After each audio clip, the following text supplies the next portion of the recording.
अरमान होगी। मां सरस्वती के इस पवित्र प्रांगण में उपस्थित आप सभी महानुभावों के चरणों में मैं गिरीश अकेली पीजी कॉलेज की छात्रा आज आप सभी के समक्ष आपातकाल के 50 वर्ष पर विपक्ष के अपने विचार प्रस्तुत करने हेतु इस सभा में।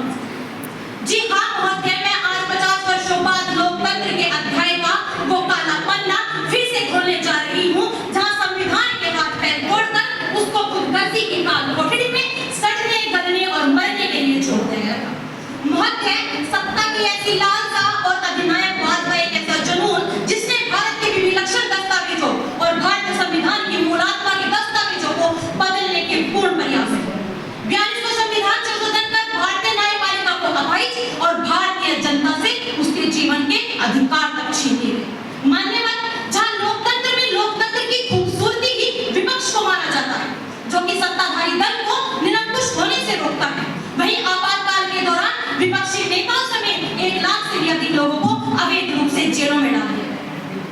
महोदय, मीडिया को लोकतंत्र का चौथा स्तंभ बताया जाता है और उन्हीं मीडिया दफ्तरों की बिजलियां काट दी गई ताकि जनता सरकार के कुकर्मों से अनजान रह सके।